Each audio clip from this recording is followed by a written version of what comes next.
evening, everybody. How are you doing tonight? It's your boy DC, and this is Out of the Fog, a local matter show you might have heard of once or 100 times.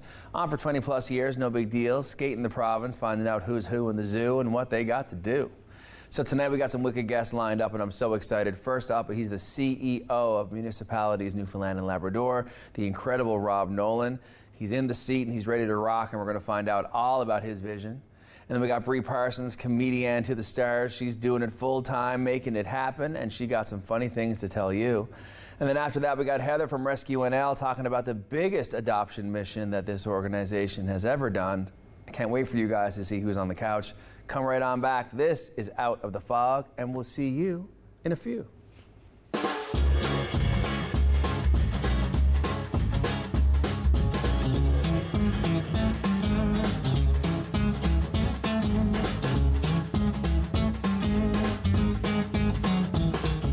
Welcome back, everybody. This is Out of the Fog, and what's going on across the province when it comes to the municipalities that comprise our home and native land is no joke.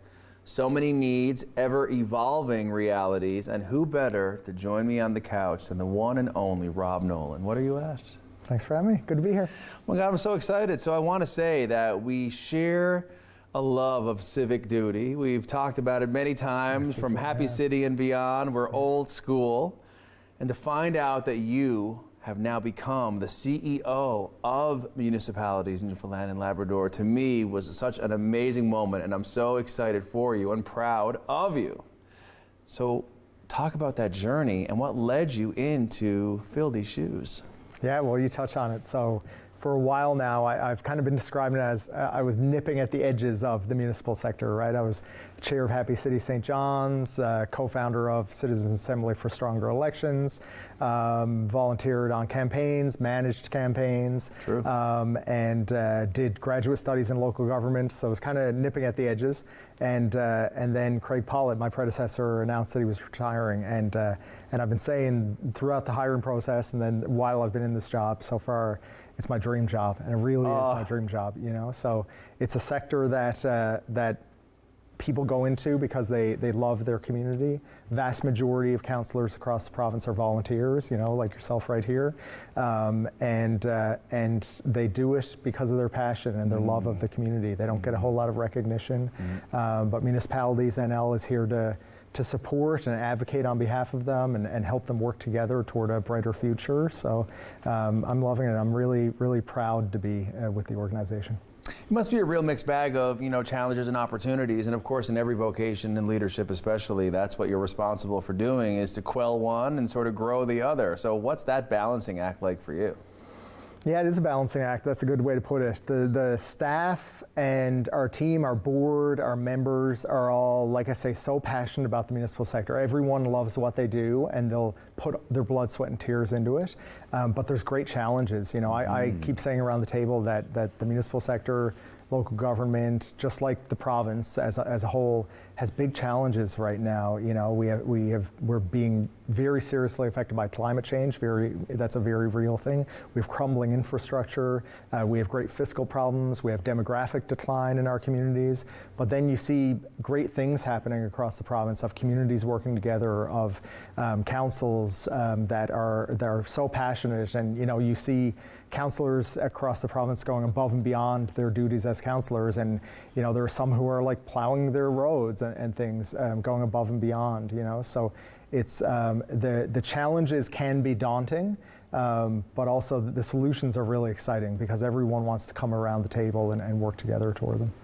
I can only imagine that different regions within the province, under the municipal lens, also present their own unique problems based on where they're located in the province as well. And I don't think just because we're in Northeast Avalon that we get off easy either. Am I right? Yeah, that's right. I think Newfoundland and Labrador is fairly unique in the country, and we show or demonstrate the challenges that different parts of the country experience, but we kind of have it all in one province, right? We have northern and remote communities. Most of the province lives in rural communities. We have coastal communities that are experiencing coastal erosion and the effects of climate change. And then we have, of course, inland communities that last year we saw experience the forest fires in Central. So we kind of see the effects of climate change, the effects of deterioration to infrastructure, all of those, that across Canada you see different pockets, different regions, like you say, geographic regions experiencing. Our whole province experiences that in all parts.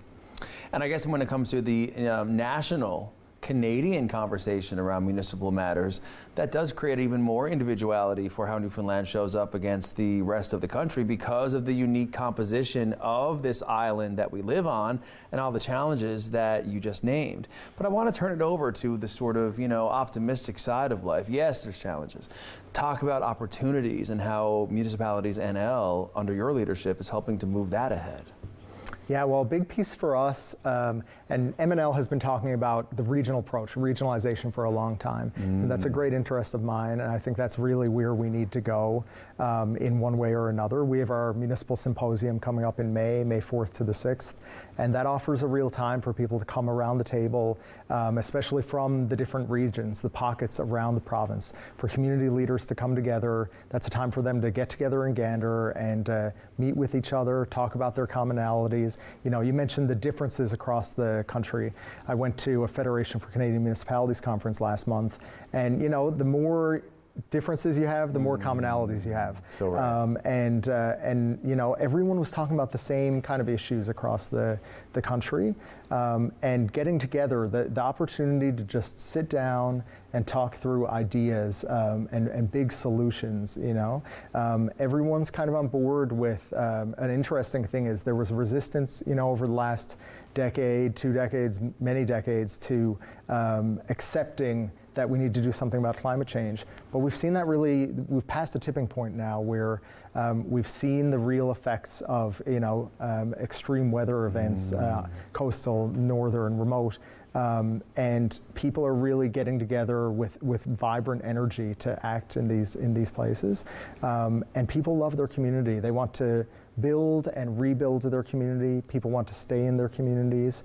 So there's great things that are being done in terms of recreation and just creating more beautiful communities and more welcoming communities. That's amazing, and I do agree that Recreation NL, as well as so many other associations, I mean, everyone needs to work together to figure out the solutions to what are affecting so many, not just rural populations or municipalities, but also ones, that are more down eastern part of the province.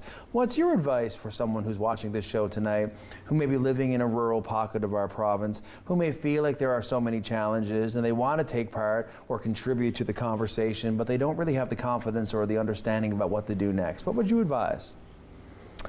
I think reach out to their council, reach out to a counselor who they feel comfortable reaching out to, go to their community center. The great thing about the communities right across the province, as you well know, is there's really strong volunteerism across Newfoundland and Labrador.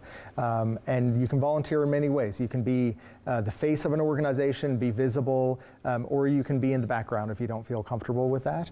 And just getting involved in some little way. Maybe you just do one thing this year, attend one event where you're doing something for your community, and you'll get the bug, and more people, that snowballs, right? People talk about it in their homes, people talk about it with their friends, and that grows in the community. So I think just finding a way to help out, finding a way to volunteer in your community is a big step forward. That's amazing. Rob, I'll say I'm so proud of Municipalities NL for evolving and including you in the running of the day-to-day ship, but it's an amazing crew of people that you work with, I know. So thank you so much to the incredible staff and everyone involved at Municipalities NL for the hard work that you do. And we're looking forward to having you come back again soon to talk more about the work that you guys are doing. Are you down? Look forward to it. I love it. All right, thank you so much, Rob. Thanks, Donnie. Guys, this is Out of the Fog. We'll be right back after this break.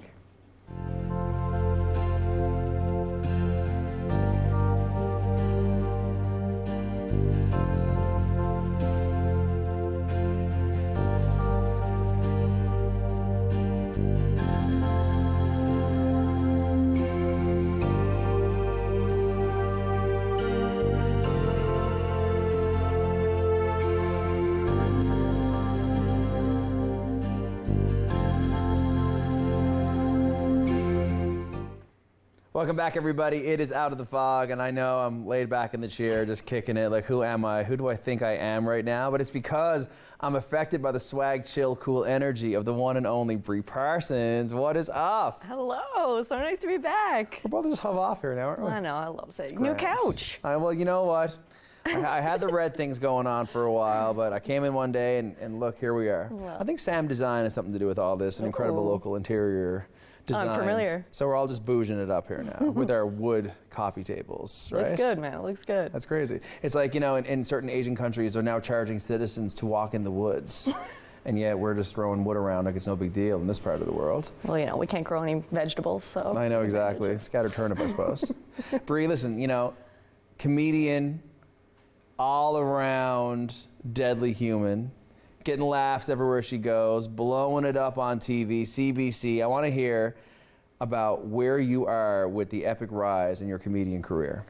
I think the most exciting thing right now was making the jump of like having a day job to get by, and just like recently made the decision to be a full-time artist, which is like such a crazy decision because you got to finally believe in yourself for once, that you know that you can just actually do it.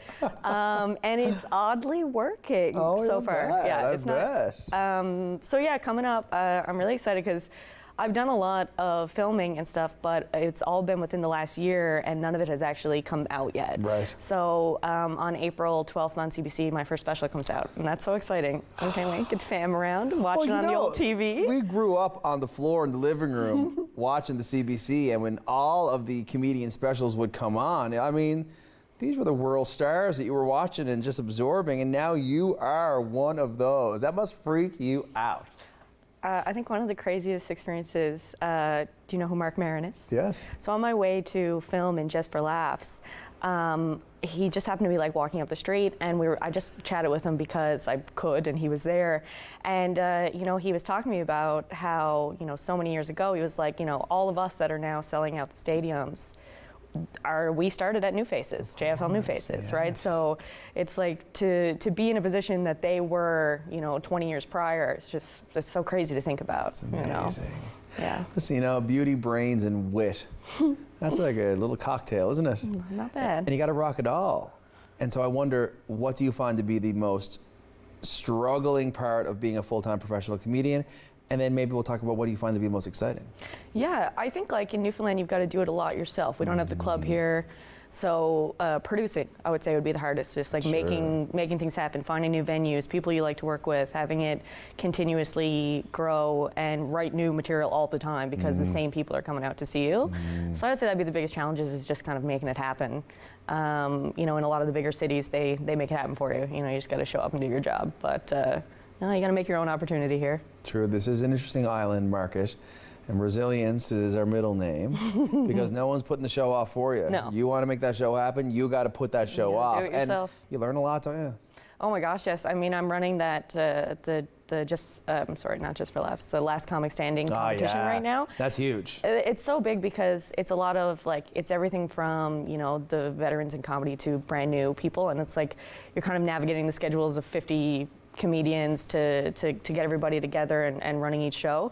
And so that's kind of the hardest thing that I'm running right now, but it's also so exciting because, yeah, just watching last night, we had one and Matt Ray won, and that was lovely, you know, loves little Matt Ray. I'll tell you know, following his journey for as many years, so proud. And when you look at him, what do you think? Honestly, he is just like one of the good guys, if that makes sense. Like he really took me under his wing very early on, and just like always is there to give advice. I remember I called him a couple of weeks ago, and I was like, Matt, you know, I'm finding it difficult because I'm getting these offers and I find I can't write fast enough. And like, should I not be taking some of these opportunities, right? And he said, oh, baby's got champagne problems. Work harder. You know? So that, you know, like, he's just thanks, always there. But he's right, you know? Of course. It's just, why not take the opportunities? It's just a matter of getting used to this being full time, you know? I guess that's a conversation around pace. Yeah. Dale Carnegie says, bite off more than you can chew and then chew it. Yeah, there you go. And he's right. I'm working on it. I know, it's wild. And it's interesting, right? Because people watching at home understanding what that means, but really, it's not just write the sketch, get up on the stage. Because under the umbrella of entertainment and writing and producing and comedy, there's a million different types of things that you're doing from one day to the next. And from what you said earlier, some of the things you're working on today, we won't see till 2025. Exactly. People don't know that. Yeah, and it's, for me, it's like parting with the material, because like for the first like 5 years, I was like perfecting something. And then now as soon as you do it, it's sold, it's gone, it's not yours anymore. Exactly. So you're having to like produce so quickly, but also I find it hard to treat it as a job, right? It used to be like, oh, something funny happens, I'll write it down, because I'm just doing this as a hobby and I'll get up and I'll say some sillies. But now having to like sit down at a desk and just like write it's difficult to turn it on in that way. Well, exactly. And I work in commercial art as well as a writer, no less. And so I understand that there is a tipping point where you got to put it down and hit the send button and let it go. Yeah. And wait for their critique to come back based on who's on the other side of that, which can be its own challenging scenario. So, you mentioned Matt earlier. What other local or national or whomever inspirational sources do you draw from when you're in the mode of creating? I think, I'll sit down and watch every stand-up special that comes out, because that's like school for me. You know what I mean? Like but one person I really love now, not locally, but is Taylor Tomlinson. Have you seen anything she's done yet? She's incredible. She's very young. She already has like 3 Netflix specials out at the age of like 25, which is insane. She grew up in New York.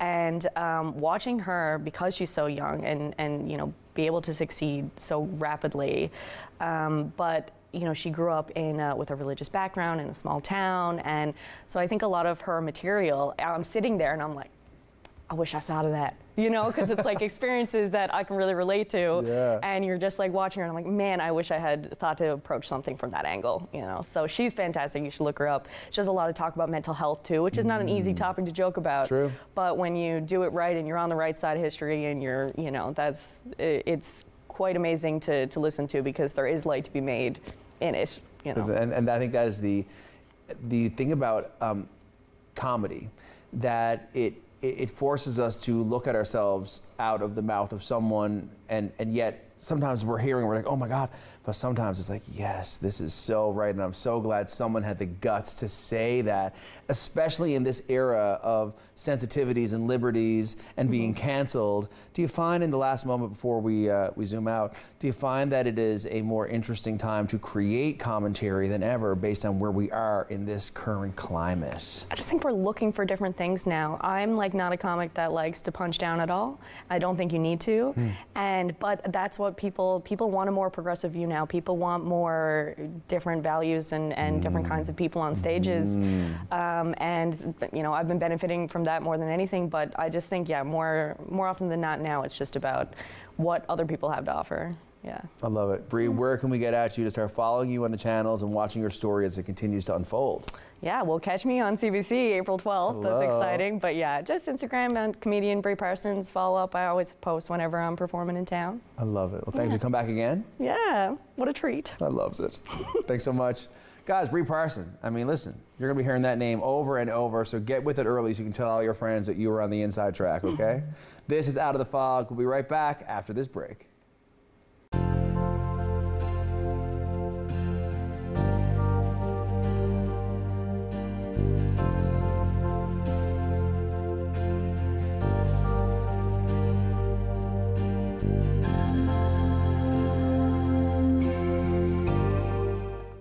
Welcome back, everybody. This is Out of the Fog, and whenever Heather comes through, I'm like, bring her on, because she brings little friends that I love, like Eddie. Hey, buddy. Heather, Rescue NL does such important work. What possessed you to start it up? Well, I was in rescue for a while, and I wanted to help all animals, so I decided to start Rescue NL. And that's how it began. So what's the rush? Is it liberating animals who you feel a compassionate sort of vibe with? Like what really draws you to the work? I think it's because, they can't save themselves and someone has to help them, and I think that, that's me. It is you. Yeah. And now how long has Rescue NL been doing its thing? We've been in existence since May 2015. Wowee. Yeah. So maybe 10, 11 pets maybe you've helped? Oh, Maybe no, 12. much more. Give me a number. Hundreds, probably over, oh my goodness, I don't even know now. I've lost track. No More way. than hundreds. I'd say we're into well over 1,000 for sure now. Maybe even, yeah. I don't even know. I've lost track. If I added them all up, I don't even know. I mean, Heather, like, you know, Yeah. for folks watching this and they're like, well, Rescue NL, this woman helps pets find homes, but not just locally. No, not just locally. You know, we started last year, so now we're helping in other places in Canada too. Now, I think that you have had probably your biggest mission most recently to date. Am I right? Yeah, absolutely. Our biggest mission was this year. Tell me about it and how it all came to you. Well, Mission Annie 2 was this year. It was supposed to be actually in December, but it ended up getting pushed off until January. We started. Last year we did Mission Annie 1, and we brought 68 dogs down from Manitoba. Wow. And we chartered a plane and brought them down. So we said, that went so well, and there's such a need up there, let's do it again. So we said, let's do it bigger this time.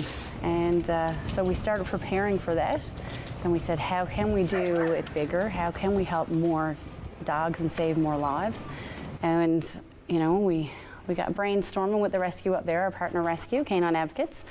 And we said, how can we do it? And we said, well, planes are very expensive. So to charter a plane wasn't an option this time because it was double the price. And Wow. where are we going to get $110,000? So we said, well, how about we do ground transport? So that was what we decided on. So we got all the details worked out, and we had 138 dogs on the truck, and they were supposed to leave December 16th. It got delayed a few days, but anyways, we did have the dogs on the truck. They left. They ended up in Ontario, and unfortunately, we had to stop the mission and turn the dogs around. No way. Yeah, so it was extremely devastating, but for the safety of the dogs with the weather and the truck, there were some problems with the truck. We did have to bring them back. So we sent trucks from Manitoba and drivers to go pick the dogs up and bring them back. So they ended up back in Manitoba in December. So then we had to figure out how to get them here again. So they went back into foster homes, so they were okay. You know, like I said, we were devastated But because how much organization? Yeah. I'm sorry to jump in on you. Like, I know what it's like Yeah. running my own company, and that sounds to me like an unbelievable challenge because finding places to take the dogs on the interim until you're able to rig up the transportation to bring them on back, and I mean, that's no joke. Yeah. Well, there was so much planning, you know, and the sad part was we had every detail worked out. We had the military, we had police, we had rescues, we had the SPCA and other volunteers. We had stops for these dogs planned out for every 8 hours of the journey right until they got here. So we had every detail figured out. And, you know, when that happened, it just went down the drain. And, you know, that was so frustrating. And everyone was so excited to help. Of course. You know, so that it was really... But, you know, things happened, and we had to do what was best for the dogs and what was the safest. So, you know, we had no choice. And then there was the financial part because, you know, we had raised $25,000 for the transport. So, Is that right, buddy? Is that right? Really? Yeah, that's what we had to do for you, hey. Oh, Eddie. So, Eddie wants to run free by, I'd say. he do. I think he wants to go. I wonder if we let can him let go? him do it. Do you want to go? Yes. Go on, Eddie. Bye. Live your life, babe. Yeah. Come back to us if it's meant to be. So I want to ask So, you, you yeah. know, like turning it around, getting these pets here, how did it make you feel when you were able to introduce these dogs to new owners? I don't think there's a feeling like it really, because Really? you know, it just felt like victory because I promised those dogs they were going to get here, and they were going to get here no matter what. So when we got them here, and then you see, you know, happy dogs, happy owners, there's just no feeling like that. You know, you save a life, and then you make someone happy, and it's just a great feeling. For those out there who are considering a pet, but you know, like myself, you think about it all the time, but don't really think much about, you know, the time I would have to give. What's your advice? Because I'm sure that these dogs are in this position often for a reason. Meaning, someone thought they had the time, thought they had the ability, realized they never. So what caution do you have for someone who's thinking about bringing in a pet who may not have thought it through the way that they need to? Well, I think, you know, you do have to think it through when you're getting a pet and know You have to know, first of all, you know, what is it you're looking for in a pet? You have to know the breed. It's no good to get an active breed if you don't have an active lifestyle. That's right. Right? If you don't have an active lifestyle, if you don't have the time, you know, you might want to consider a stuffed animal. So, let's be real, right? Because it's not fair to the animal, and eventually you're just going to find out that it's not for you either, and you're going to end up giving the dog back. So it's not really fair to anyone if you do that, you know. So, and then the dog gets attached to you and, you know, could have issues because of the attachment, yes, of right? course. So you really should think it through really well, research the breed or the mixes of the breed that you're getting, and, you know, make sure it is the plan for you and the dog for you or the animal for you, and make the right choice. And, you know, if it's not for you now, maybe down the road when you're retired, maybe it's a plan for you then. Well, maybe I will, but maybe in 20 years I'll say, what do you have? So in the meantime, I do want to ask, hey, buddy, how can folks get in touch to support the incredible work that Rescue NL is doing and has been doing and will continue to do? How can they get in touch?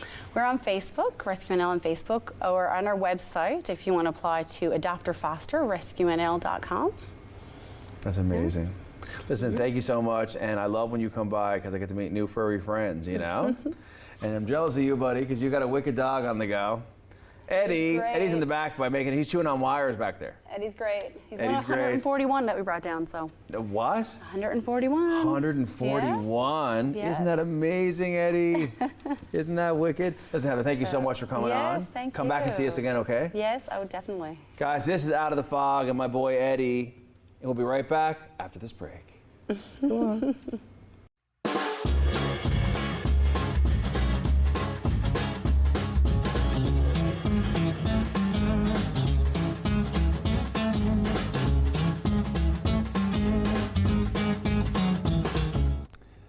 Welcome back, everybody. Well, what a wicked show we had tonight watching Out of the Fog. Thank you so much to Bree for coming through. Thank you so much, Rob, and also Heather. These are people, listen, it's about municipal politics and advocating for the people of our province. It's about entertainment and writing and artistry and performance. It's about being courageous and running a not-for-profit and giving back and making impact. 3 guests, 3 incredible stories, and we brought them all to you tonight on Out of the Fog. Thank you so much to the volunteers and the staff who make it happen, and we'll see you next time. This program is brought to you by Ignite TV. Now you're in command. Visit Rogers.com for more details.